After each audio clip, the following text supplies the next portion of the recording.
capítulo 2 de Efésios, irmãos, para nós darmos continuidade. Na última reunião nós vimos que nós somos feitura dele, ou seja, nós somos poema de Deus, nós somos a obra-prima que Deus está desenhando, que o Senhor está pintando, que o Senhor está compondo, né?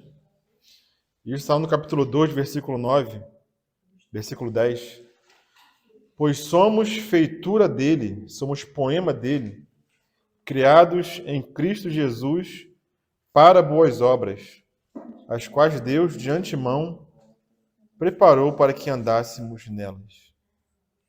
Então o Senhor, da mesma maneira que o Senhor fez um poema da vida de Jó, fez um poema também da vida de Paulo, o Senhor está usando as mesmas linhas para compor esse poema em nossas vidas. E enquanto o Senhor compõe esse poema em nossas vidas, irmãos, Ele tem algumas obras, boas obras, né? Preparadas para que nós andássemos nelas. O Senhor preparou essas obras de antemão para que nós andássemos nessas obras. E sendo o poema de Deus, sendo essa obra-prima de Deus, uma obra-prima serve para quê, irmãos? Uma obra-prima serve para ser o quê, Kátia? Admirada. Serve para ser contemplada. Um poema serve para ser lido. Serve para ser admirado. E nós somos, irmãos, o poema de Deus, a obra-prima de Deus, que está sendo lido pelo mundo. E não somente pelo mundo, mas está sendo lido pelos principados e potestades. Então, Paulo está desvendando para nós aqui, desde o capítulo 1, passando pelo capítulo 2 e capítulo 3, essa cena que acontece, irmãos, no mundo espiritual. Tudo que ele falou aqui desde o capítulo 1, se não é o Espírito Santo nos revelando por meio de Paulo, irmãos, como que nós íamos saber tudo o que aconteceu no mundo espiritual? Que nós estávamos assentados, fomos colocados assentados, juntamente com Cristo nas regiões celestiais. Que nós somos corpo de um novo homem, onde Cristo é o cabeça. Isso tudo nós não vemos acontecer. Foi revelado pela palavra, pelo Espírito, foi desvendado esse mistério para Paulo, e Paulo vem revelar isso para a igreja. Então, todos esses mistérios do propósito eterno de Deus, nós estamos contemplando, admirando e sabendo, porque Paulo fala muito de saber, né? Estamos sabendo o que Deus fez e está fazendo em nossas vidas. Se não são, principalmente essa epístola aos Efésios, né? Como é que nós saberíamos que nós somos herança de Deus? Que Deus é nossa herança. O Senhor é nossa herança. Que Ele é nossa esperança. Como nós iríamos saber que nós somos poema de Deus? Como é que nós iríamos saber que principados e potestades aprendem conosco, irmãos? Porque esse poema é para ser lido. Se nós formos aqui no capítulo 3, um pouquinho mais à frente, capítulo 3, versículo 10, nós vamos chegar lá ainda, mas já vou adiantar aqui alguma coisa.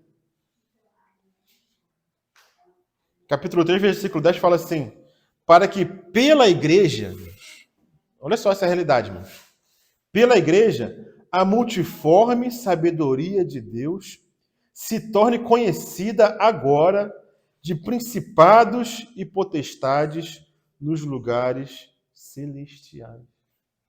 Vamos saber agora. Esse poema, irmãos, essa obra-prima, está sendo olhada, está sendo lido por principados e potestades. É através da igreja que eles vão saber, vão conhecer a multiforme sabedoria de Deus. Através de nós, irmãos. Agora, olha o peso dessa responsabilidade em nós, irmãos. Não é pouca coisa que Paulo está revelando aqui. Lá em 2 Coríntios, capítulo 2,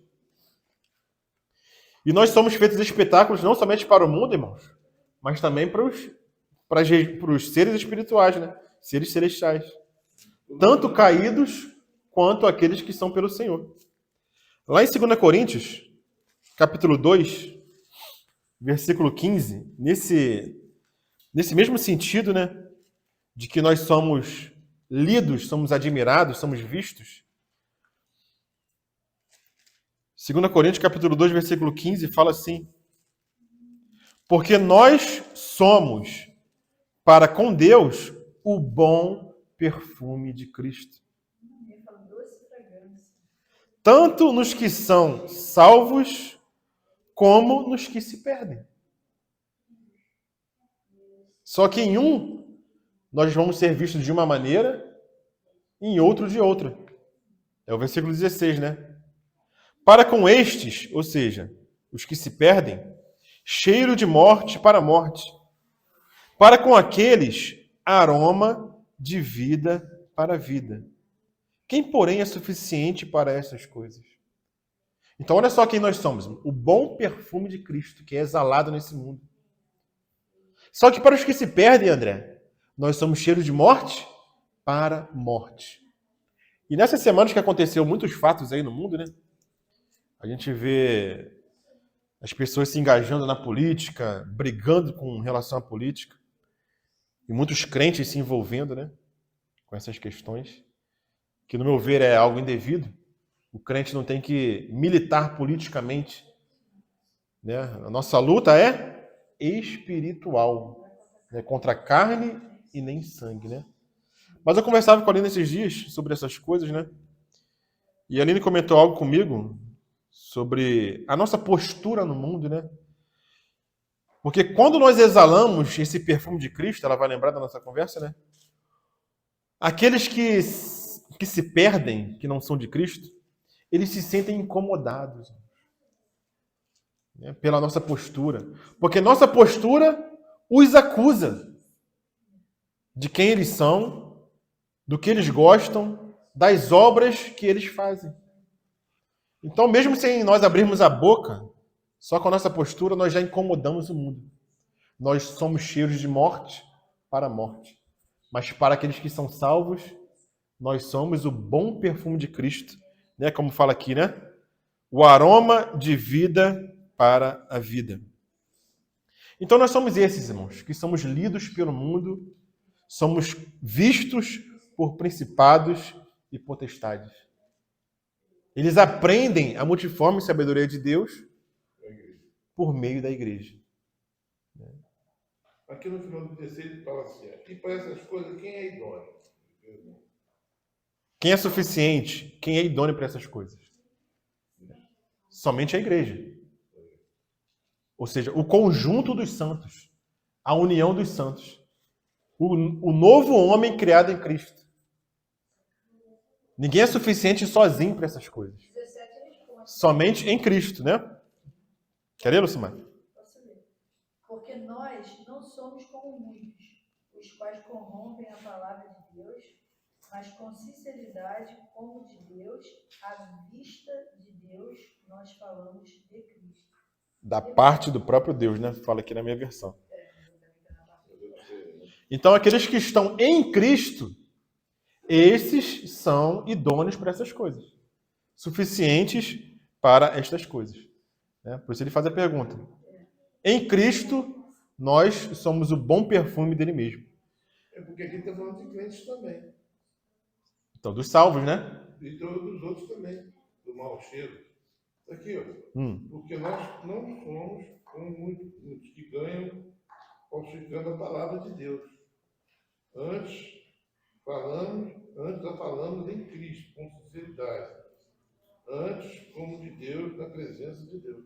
Então, tem muitos falando a palavra aí da igreja, que é cristã, mas está falando as coisas erradas. Sim. Eles têm mau cheiro. Não estou fazendo como Paulo, né?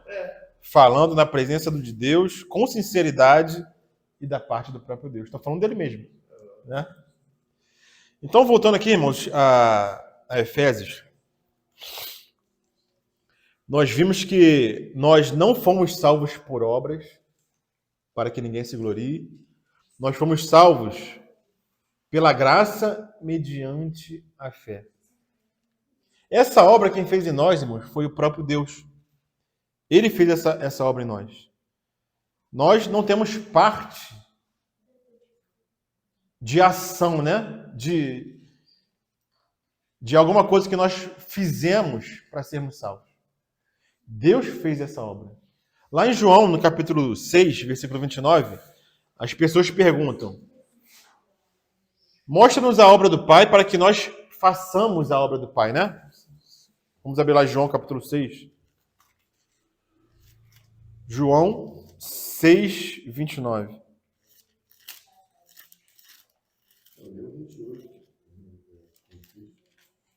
6, 28. Dirigiram-se, pois, a ele, perguntando: que faremos para realizar as obras de Deus? Então, olha o que a mentalidade que as pessoas tinham. O que faremos para realizar as obras de Deus? Respondeu-lhes Jesus: a obra de Deus é esta. Qual é a obra de Deus, irmãos?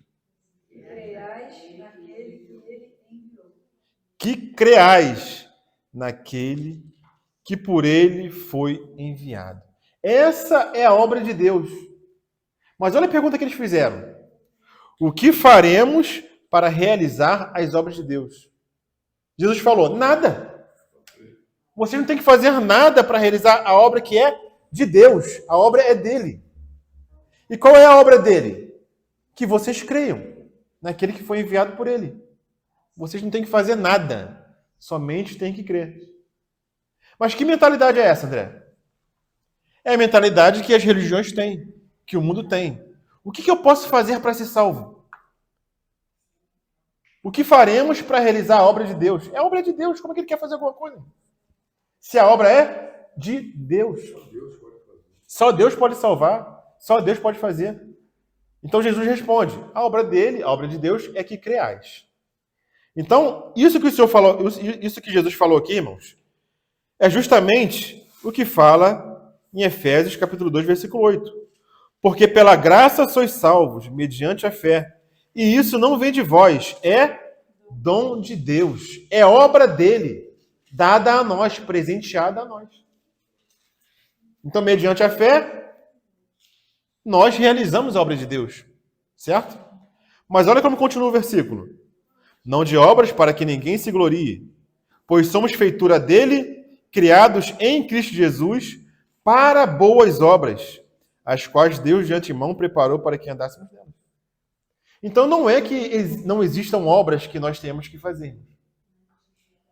A obra que nós temos que fazer, Deus preparou de antemão, para que nós andássemos, para que nós realizássemos essas obras. E que obras são essas?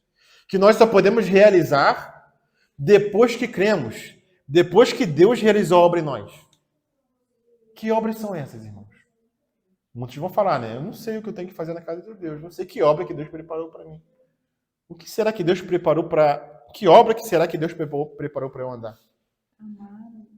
Amar o próximo e servir. A edificação do corpo. Sim, podem falar. Que boas obras são essas? Falaram bem, os irmãos falaram bem. Se nós queremos descobrir que boas obras são essas, irmãos, o Senhor nos deixou o sermão do monte. Essas boas obras aqui que Deus preparou para nós de antemão, para que andássemos nela, Jesus nos fez conhecer nos capítulos 5, 6 e 7 de Mateus. Essas são as boas obras que Deus preparou de antemão. Bem-aventurados os humildes de coração. Bem-aventurados os misericordiosos. Bem-aventurados os humildes, né? Os pobres em espírito. Os limpos de coração. Bem-aventurados os pacificadores. Essas são as obras, irmãos, que Deus, os que sofrem perseguição. Essas são as obras que Deus preparou de antemão.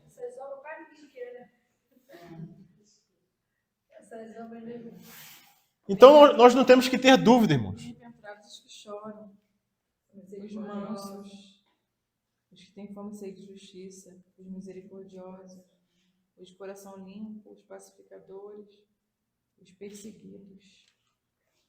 Que obras são essas, irmãos? Vós sois a luz do mundo, o sal da terra. Queremos saber que obras são essas? Capítulo 5, 6 e 7 de Mateus. Ali nós vamos descobrir em que obras nós temos que andar. As que Deus preparou de antemão. E prosseguindo aqui em Efésios, irmãos, a partir do versículo 11, Paulo vai continuar a descortinar esse mistério que foi entregue a ele.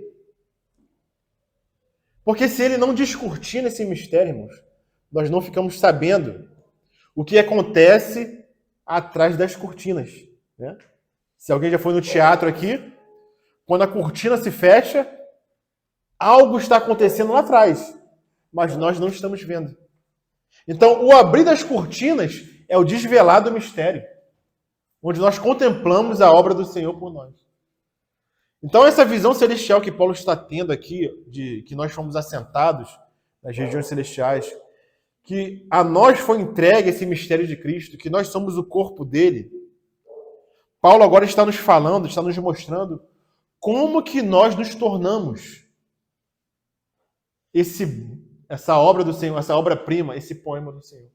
Então ele vai falar aqui no versículo 11 do capítulo 2, portanto, lembrai-vos de que outrora, vós, gentios na carne, chamados incircuncisos, por aqueles que se intitulam circuncisos na carne, por mãos humanas. Naquele tempo, estáveis sem Cristo, separados da comunidade de Israel e estranhos às alianças da promessa, não tendo esperança e sem Deus no mundo. Olha quem nós éramos, irmãos. Sem esperança, sem Deus no mundo, separados das promessas, separados da comunidade de Israel. Efésios 2, a partir do versículo 11. Ou seja, nós estávamos longe, irmãos. Nós estávamos afastados do Senhor. E era assim mesmo que eu vivi, eu não tinha esperança em nada. O mundo tem esperança em alguma coisa, Eu irmão? era perdido. Sim, assim éramos nós. Olhava para o céu e chorava, sem nenhuma esperança. Assim éramos nós. Mas graças a Deus, Lucimar, que o versículo 13 começa com mais. Mais, irmãos. O que aconteceu? Mas agora, em Cristo Jesus, vós, que antes estáveis longe, fostes aproximados pelo sangue de Cristo. Olha essa realidade, irmão. Porque Ele é a nossa paz, o qual, de ambos, que ambos, irmãos? Judeus e gentios. De ambos os povos, fez um que, irmãos? Fez um novo homem. Esse novo homem, irmãos, ele não existia até Cristo vir. Antes de Cristo, só existia um homem. Que homem era esse? Adão. Só existia Adão. Então toda a humanidade estava em Adão. Não existia uma opção. Mas Cristo inaugura um novo homem. Ele pega essas duas nações, esses dois grupos, né? Gentios e judeus. Pega desses dois e forma um novo homem. Agora, irmãos, nós que nascemos no século XX, nós temos uma outra opção que o povo antes de Cristo não tinha. Agora existe um novo homem criado em Cristo. Quando aqueles que nascem de novo, por isso que Jesus vai falar que necessário vos é nascer de novo. Por quê? Porque nós nascemos em Adão e agora em Cristo nós nascemos no novo homem. Imagina, irmãos, o povo do Antigo Testamento não tinha essa possibilidade. Não existia esse negócio de nascer de novo. E agora nós temos essa possibilidade, nós temos essa opção. Essa escolha por fé, de nascer de novo em Cristo. Não há somente mais Adão, irmãos. Agora há Cristo em nós. Ser transportado do velho homem para o novo homem, irmãos. Isso é fé. Porque na realidade nós não vemos isso acontecer. Alguém viu ser transportado de um para outro? Do reino das trevas para o reino do amado Filho? Ninguém viu isso. Eu não vi isso acontecer. Se Paulo não me fala aqui, irmãos, eu não ia estar sabendo o que estava acontecendo no mundo espiritual. Olha a beleza, irmãos, de nós estarmos aqui sentados e devagar desfrutando desses versículos, meditando nesses versículos, conversando sobre essas realidades. É algo que entra dentro de você, né? O Senhor, ele entra dentro, Caralho. começa a mudar o nosso ser, né? Sim. Ele entrou e faz morada e começa, cara, assim, a transformar, né? Então, assim, é o que vai acontecer com o Caleb nessa decisão um dia. É tremendo demais. Amém. Porque a verdadeira vida entra, né? A gente não se manda mais. A gente reúne, né? A gente quer ler Bíblia, a gente fica com fome e sede de Deus. Apesar de nós não vermos acontecer com olhos naturais, nós sentimos no espírito essa transformação, né? Se você olhar para A trás, gente sente uma mudança. tu vê. Oi? Olhar para trás, tu vê. Você enxerga a mudança, né? Onde você estava, de onde você foi tirado. Fazia, e hoje em dia tu não consegue fazer aquilo de jeito nenhum. Sim. Exala o perfume. Agora tem um espírito. E com o tempo, com o amadurecimento, você vai enxergando com olhos espirituais, que é diferente. No novo nascimento, eu era bebê, não enxerguei nada. Agora, na caminhada, eu fui enxergando essas coisas com olhos espirituais, que é diferente. Né? É fé, você sente, mas parece que a sua mente ela começa a enxergar e viver essas coisas com realidade, entendeu?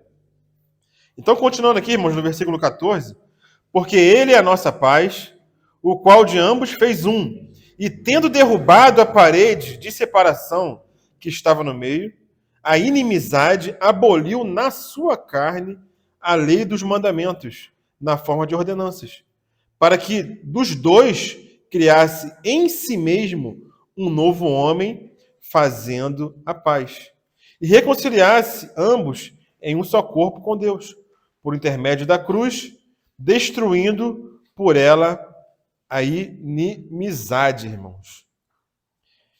Então, essa obra tremenda que o Senhor fez, digamos assim, nos bastidores, pela fé, nós nos apropriamos dela.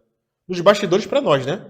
Porque a realidade espiritual é mais verdade do que essa natural que nós enxergamos, né? Lá é mais real do que aqui, né? Então, o Senhor está nos edificando, está fazendo com que Cristo cresça em nós, está adornando uma esposa para ele. E percebam aqui que eu estou usando as metáforas que Paulo usou na Epístola aos Efésios. O Senhor está compondo um poema, está nos inserindo na família de Deus, está edificando um edifício para a habitação dele. Todas essas coisas, irmãos, nós temos desfrutado nas nossas reuniões, temos aprendido que nessa obra que o Senhor tem feito de edificação, de composição de um poema, de adorno da noiva, nós agora podemos participar dessa obra, irmãos. Aquela obra, a obra de Deus, qual é a obra de Deus para que realizemos ela? Aquela obra Deus fez sozinho. Porque ninguém poderia fazer aquela obra. Mas a obra de edificação, de adorno, de composição do poema, o Senhor nos chama para participarmos, cooperando com Ele, para que no final, irmãos, o Senhor tenha a sua herança, que somos nós. Então, olha, irmão, o privilégio que nós temos de participar do Senhor nessa obra. Nós estamos, irmãos, na dispensação da graça. O Senhor nos deixou a sua palavra, né? Ele mesmo é o fundamento. Como Paulo vai continuar aqui, né? No versículo 17. E vindo, evangelizou paz a vós outros, que estáveis longe, e paz também aos que estavam perto. Porque por ele ambos temos acesso ao Pai em um Espírito. Tanto judeus como gentios, agora em Cristo, em um Espírito, têm acesso ao Pai. Muitos judeus não creram no Senhor, e muitos gentios não creem no Senhor. Esses continuam como filhos da ira, como condenados. Não adianta dizer que é circunciso. Não adianta dizer que é filho de Abraão. Se não está em Cristo, continua ainda nas trevas. Mas aqueles que vêm para o Senhor, creem no Senhor, são reconciliados com o Pai por meio da carne, da obra de Cristo. Esses têm acesso ao Pai por um Espírito. Assim, já não sois estrangeiros e peregrinos, mas concidadãos dos santos e sois da família de Deus. Essa é outra metáfora que Paulo usa aqui. Agora nós somos, irmãos, da família de Deus. Nós temos um Pai que é todo poderoso, que é todo sábio. E nós temos acesso direto a Ele. Será que nas nossas orações, irmãos, na forma que nós oramos, será que nós chegamos a tocar nessa realidade? Que nós estamos orando para um Pai que nos ama? Que nós podemos ter intimidade com esse Pai? Abrir o nosso coração, sabendo que Ele nos ouve? Sabendo que Ele quer o melhor para nós? E esse melhor é o que, irmão Vino? Esse melhor é Cristo crescendo em nós. Esse Pai, Ele quer que cresça em nós as coisas que vão permanecer. E não as coisas que são passageiras, aquelas que vão passar. E nós, como filhos de Deus, como da família de Deus, temos que compreender o nosso Pai. Temos que compreender a mente dele. O que Ele quer fazer com os filhos. O que Ele quer fazer com os filhos é o mesmo que Ele fez com o seu Filho. O Filho de Deus, Jesus Cristo, foi obediente até a morte e morte de cruz. Ele dependia do Pai em todo momento. E o Pai pode falar o que do Filho? Tu és meu Filho amado, em quem tenho todo o meu prazer. Por que eu tenho todo o meu prazer no meu Filho amado? Tu és meu Filho, eu hoje te gerei. O Senhor foi obediente ao Pai até a morte e morte de cruz.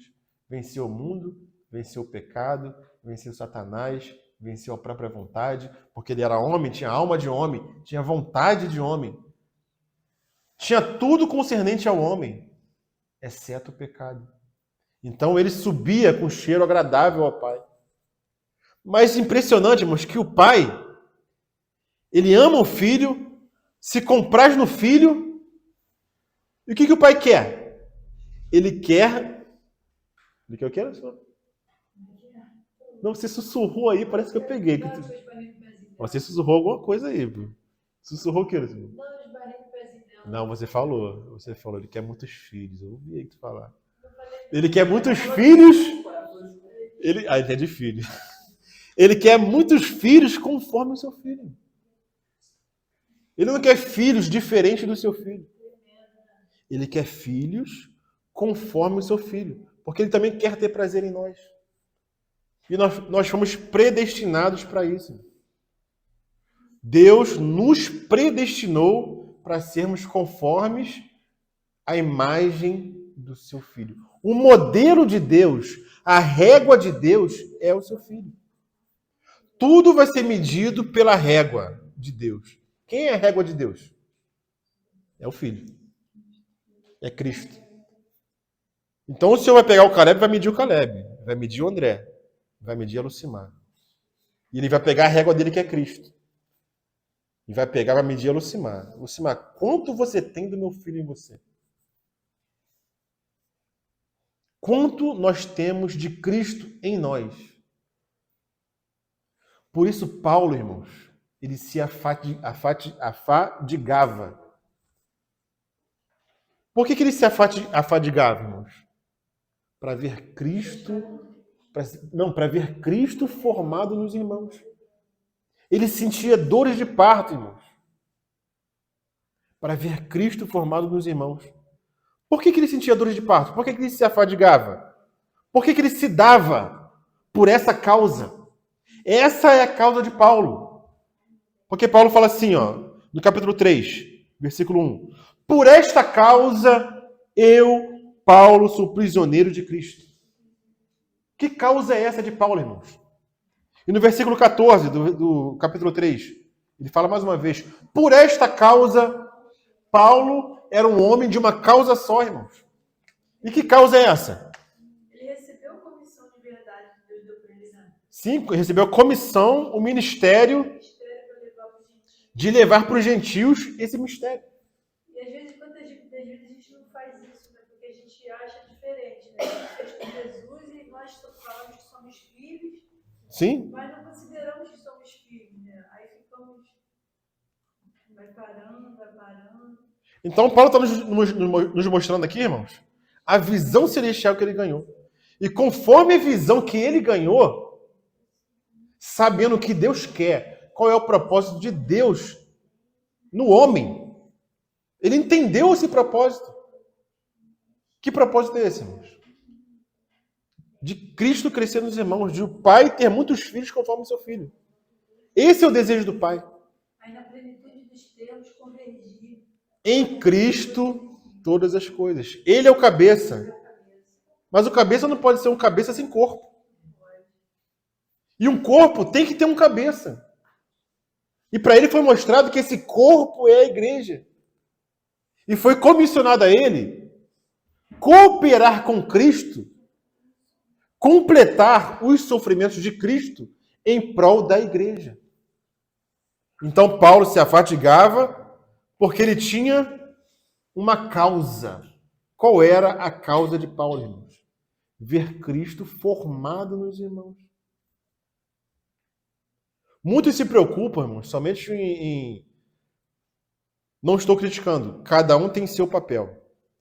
Mas eu vejo muitos somente se preocupando com evangelizar.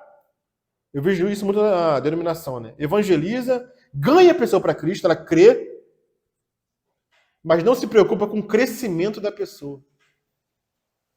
É claro que existem os evangelistas, que têm um papel, tem os pastores que têm outro papel, tem os mestres que têm outro papel, mas eu vejo, às vezes, irmãos criticando outros.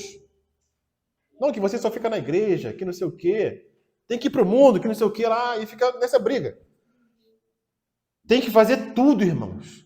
Tanto ir ao mundo, pregar o evangelho, quanto edificar o corpo. E é impressionante que Paulo fazia isso tudo, irmão.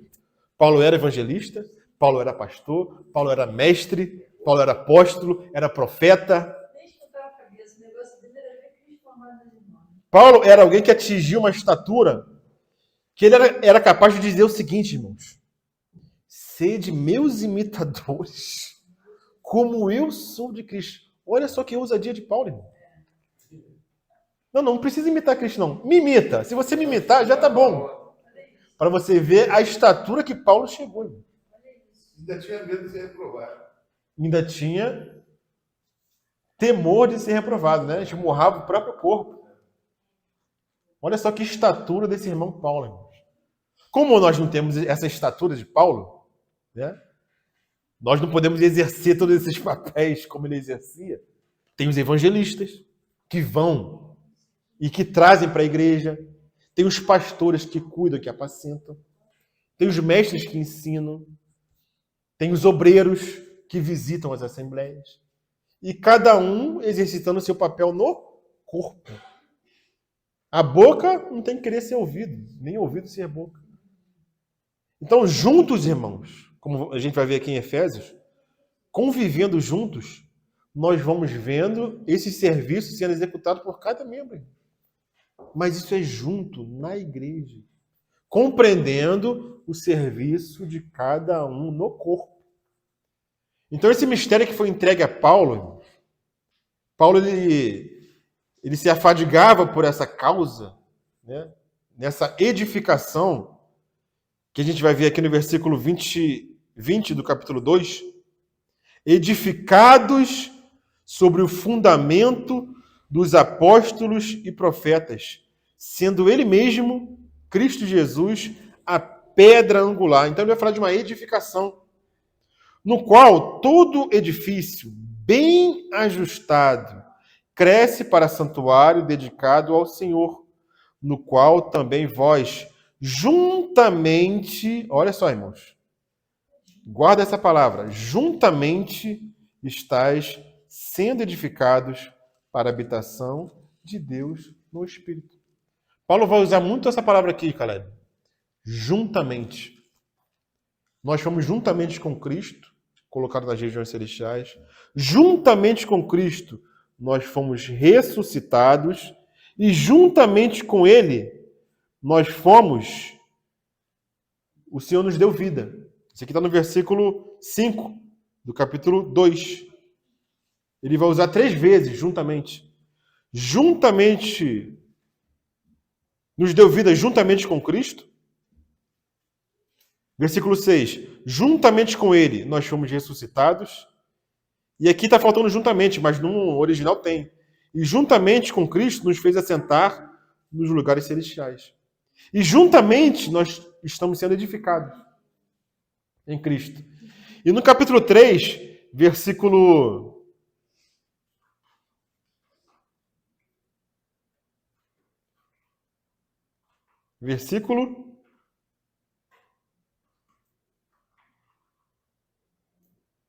18, fala assim: a fim de poderes compreender juntamente com todos os santos, também está faltando essa palavra aqui, no original tem.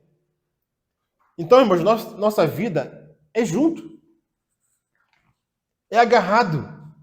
É mesclado uns com os outros e com Cristo. Não existe edificação separado, Kátia. Quando o Marcos fez minha casa lá, como que ele fez a parede, Caleb? Ele pegou um tijolo e colou juntamente com outro tijolo. Tijolos separados não fazem parede, irmão. Um tem que estar do ladinho. Tem que ter a massa.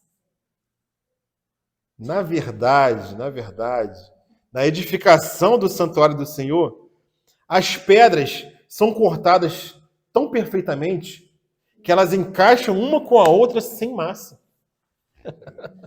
Elas são cortadas lá no monte. O barulho é lá no monte.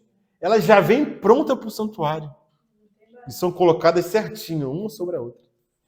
Então nós estamos sendo aparados, irmãos. Onde nós estamos sendo aparados pelo Senhor? Nossas arestas estão sendo aparadas. Na comunhão. Na nossa vida íntima com o Senhor. No silêncio, na solitude, irmãos. O Senhor trabalha conosco na solitude. Para quando nós chegarmos na comunhão, estarmos aparados pelo Senhor. A comunhão não é lugar de barulho, irmãos. Não é lugar de confusão. A comunhão é lugar de paz, de comunhão, de desfrutar do Senhor. O lugar do barulho é fora. O Senhor vai trabalhar com você fora. Para você chegar aqui, sendo trabalhado pelo Senhor e desfrutar da comunhão com os irmãos. É no monte onde tem barulho. Né? Onde os tijolos estão colocados, não há barulho nessa edificação. Então Pedro vai falar que nós somos pedras vivas. Que somos colocados sobre o fundamento que é Cristo. Então ele começa aqui no capítulo 3, irmãos. Chegamos aqui no capítulo 3 de Efésios. Irmãos, isso que nós estamos falando aqui, o homem natural, ele não compreende essas coisas. essa realidade, Caleb, que Paulo vem desvendar, que estava atrás do véu, o véu está sendo tirado para nós, o homem natural acha isso aqui loucura. Como assim? Corpo de Cristo, cabeça, sendo edificado, poema. Você tá maluco, tá falando essas coisas aí, meu. O homem natural não entende. E é justamente o que o inimigo quer, né? Que a gente não tenha fé. Sim, não, eu também sou da família de Deus. Não. É só aquele que nasce de novo que é da família de Deus. 1 Coríntios capítulo 2. Lê pra gente, Caleb.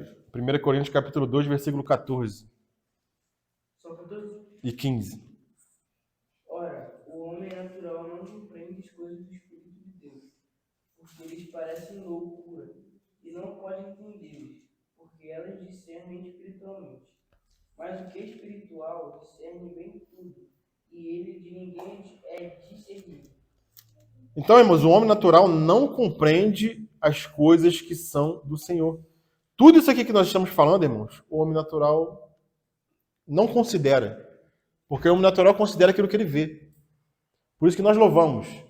Não quero ver, eu quero crer. Eu não quero ver, irmão, eu quero crer nas promessas do Senhor. Não quero ter, eu quero ser. Aqui, aí no 16 ele fala também, né?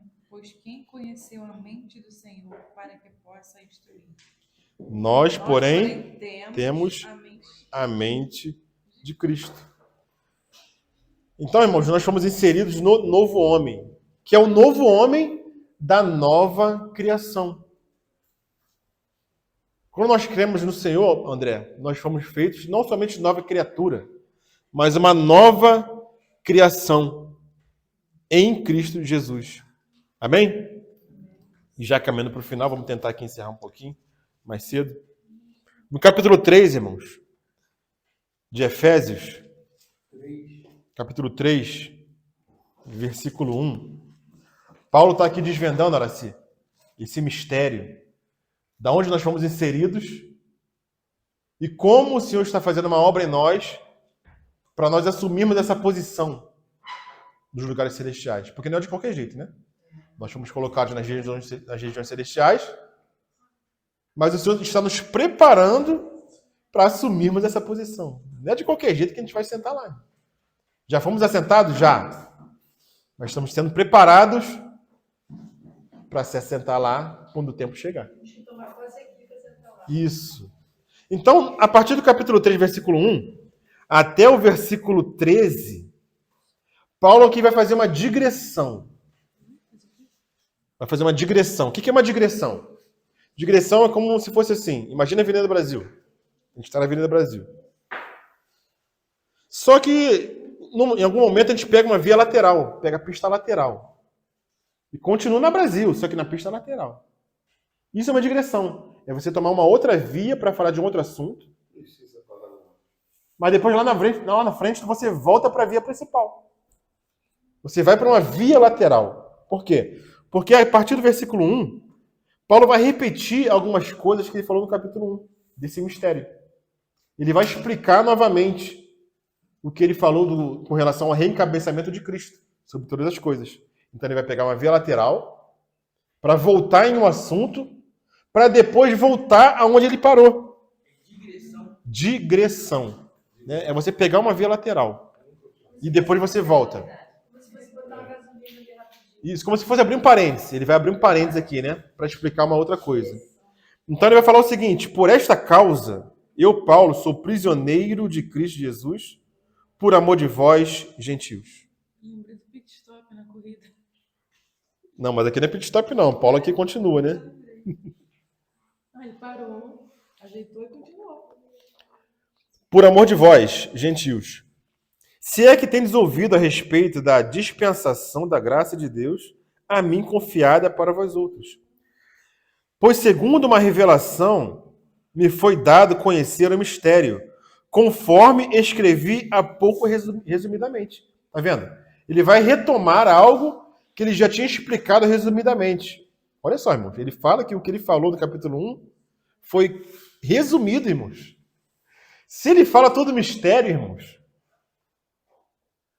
imagina, com poucas palavras.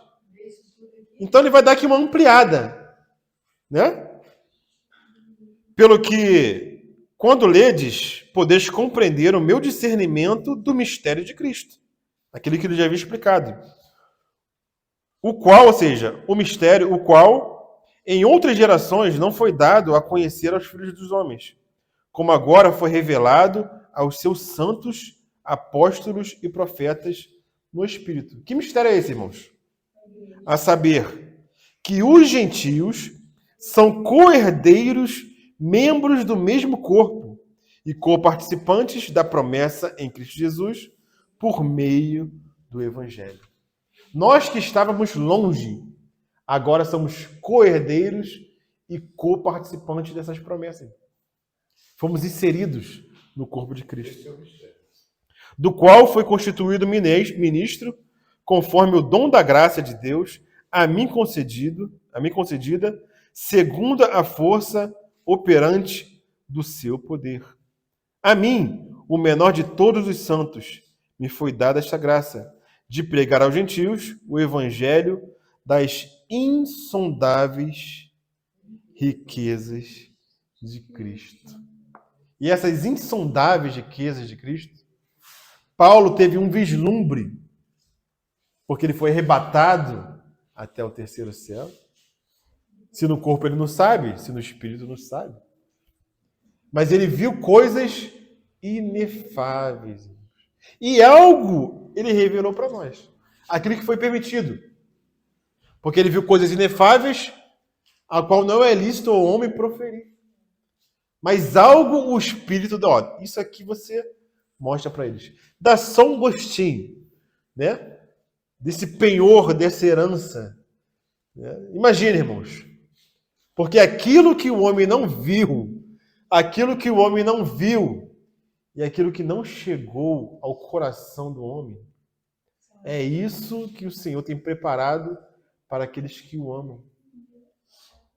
Se nós estamos nos regozijando somente em ler o que foi revelado, desfrutar, compreender, enxergar com os olhos do coração, com os olhos espirituais, e nós já nos alegramos nessa esperança. Imagina quando a gente chega lá assim. Aí vai ser algo tremendo, irmão. Ele foi levado ao paraíso também. Ele foi levado ao terceiro céu e depois ao paraíso. Ao paraíso que é no Hades, né? Ao terceiro céu, depois foi no Hades, lá no paraíso, que é no Hades, né? Então, irmãos, é muito maravilhoso demais pensar nessas coisas, meditar sobre essas coisas, desfrutar dessa realidade do Senhor, né? E manifestar qual seja a dispensação do mistério, desde os séculos, oculto em Deus, que criou todas as coisas. Ou seja, tudo isso, Aline, que foi preparado pelo Senhor, estava oculto nele. Estava guardado. Eu tenho aqui uma surpresa, né? Preparada para aqueles que creem no meu filho. Eu vou enviar meu filho, eu tenho algo para eles. Irmãos, se eu for falar de coisas aqui, irmãos, eu não vou poder falar porque tem crianças no local, mas é um desfrute tremendo. Irmão. A gente imaginar nas coisas que o Senhor preparou como figura, né? Das realidades espirituais em Cristo. É algo tremendo demais. Tremendo demais. Para que pela igreja, como já falamos, né? A multiforme sabedoria de Deus se torne conhecida agora dos principados e potestades nos lugares celestiais, segundo o eterno propósito que estabeleceu em Cristo Jesus, nosso Senhor, pelo qual temos ousadia e acesso com confiança, mediante a fé nele.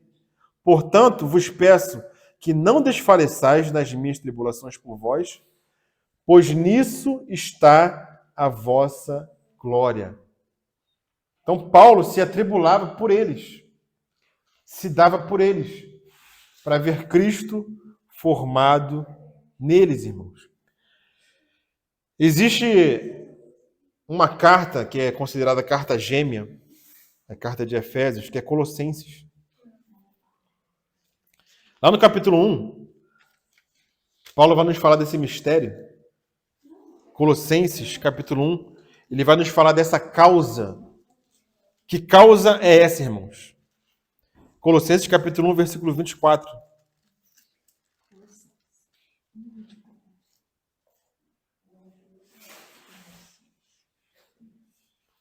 Colossenses 1, 24, que fala assim: agora me regozijo nos meus sofrimentos por vós. Então, olha o patamar que Paulo atingiu, Caleb. Ele atingiu o patamar de se alegrar nos sofrimentos. Como é que está a sua versão aí? Colossenses 1, 24. Regozijo-me agora no que padeço por vós, e na minha carne cumpro o resto das aflições de Cristo, pelo seu corpo que é a igreja. Sim. Colossenses 1, 24. É mesmo último. A linha está diferente. Dele. Eu não tenho. Regozijo-me agora no meu sofrimento por vós e cumpro o resto das aflições de Cristo na minha carne, por causa do seu corpo, que é a igreja. Deixa eu ler aqui a versão dela. Agora me alegro nos meus sofrimentos por vocês. Então, Paulo fala que se alegra E preenche nos o sofrimentos resto dele pela igreja. Irmãos, será que nós estamos dispostos a sofrer pelos irmãos? Porque Paulo fez isso. Paulo fez isso e se alegrava, irmãos, em sofrer pelos irmãos. Era o louvor que você deu, né? Será que nós estamos dispostos a sofrer pelos irmãos para ver o crescimento dos irmãos? Muitas vezes nós reclamamos, né? Eu, inclusive, de que, poxa, cadê os irmãos? Às vezes a gente reclama, né? Poxa, cadê os irmãos que não estão aqui? Mas será que nós estamos sofrendo para que o irmão esteja aqui? Será que nós estamos padecendo para ver os irmãos aqui reunidos? Ou será que nós só criticamos os irmãos? Acho que o Roberto orou alguma coisa nesse sentido, né? Paulo sofria, Paulo padecia pelos irmãos. Padecia em oração. Padecia em visita pelos irmãos. Para ver os irmãos juntos, crescidos em Cristo. Agora me regozijo nos meus sofrimentos por vós e preencho o que resta das aflições de Cristo. Como assim? Preencho o que resta das aflições de Cristo? Mas Cristo não já padeceu? Cristo não já morreu por nós na cruz? Como assim? Preencho o que resta? O déficit que há no sofrimento de Cristo? Irmãos, Cristo já morreu, já padeceu, já cumpriu toda a sua obra com relação à nossa redenção. Com relação à redenção, a obra da cruz foi completa. Não precisa acrescentar mais nada a essa obra. Mas com relação à obra de edificação, Cristo ainda padece. Cristo está no trono, mas no trono ele ainda sofre para ver a sua noiva formada. E Paulo queria participar desse sofrimento de Cristo. Completar o que falta. Porque nós somos chamados, irmãos, para esse sofrimento. Nós somos chamados para sofrer, para ver Cristo formado nos irmãos. Não é isso que Gálatas, que Filipenses fala, irmão? Filipenses capítulo 1, só volta aqui um livro antes. Filipenses capítulo 1, versículo 29. Eu voltei 2 páginas aqui, já cheguei lá. Filipenses 1, 29. Como é que está escrito, André? E era na carne dele, né? Na própria carne. Nele, porque Cristo estava dentro dele, então estava formando, né? Ele sabe que Cristo padece ainda, não para salvar a sua igreja, para redimir, mas para edificar a sua igreja. Então ele sabia que Cristo sofria. E como que Paulo fala lá aos Filipenses?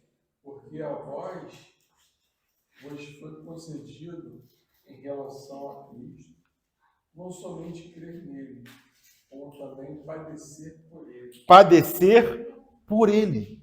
Não é somente crer, irmãos. Irmãos não estão compreendendo essa realidade? Os evangelistas sofrem, né, Roberto? Acha que pegar a estrada é fácil? Ir lá para o interior de Minas. Tem que sofrer pelos irmãos. Tem que se dar na comunhão para que os irmãos sejam adornados, irmãos, em Cristo.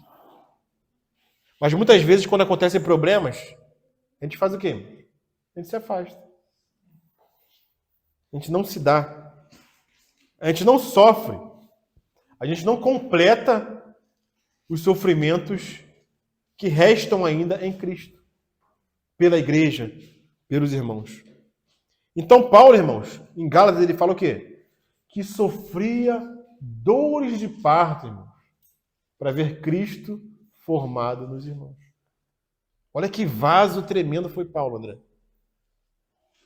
Mas por que ele conseguia fazer isso?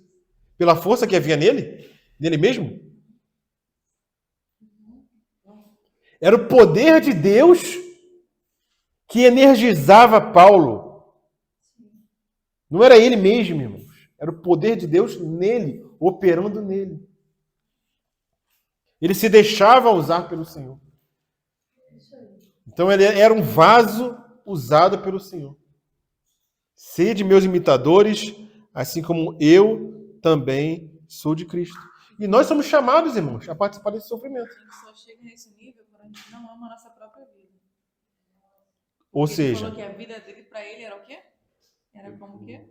reputo tudo como esterco, refúgio. Então, quando a gente não ama a nossa vida, porque é difícil, né?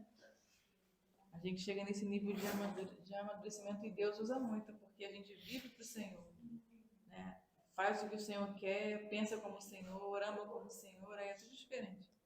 Então, irmãos, na casa de Deus não existe espectadores. Não existe espectador. Chegar na casa de Deus, ficar sentado, assistindo, não existe. Nós fomos chamados para sofrer. Nós fomos salvos para as boas obras que Deus de antemão preparou para nós, para que nós andássemos nelas. E quantos estão dispostos a isso, irmãos? Quantos na casa de Deus estão dispostos para isso? Para sofrer, para ver a noiva de Cristo adornada. Então, Paulo, aqui, voltando a Colossenses, ele se alegrava nos sofrimentos por vós e preenchia o que restava nas aflições de Cristo, na carne dele, em favor do seu corpo, que é a igreja. Ele vai continuar aqui, com muita coisa. Eu vou parar aqui por causa do tempo e vou encerrar. Depois nós continuamos com o capítulo 3 de Efésios, com essa oração que Paulo vai fazer aqui a partir do versículo 14.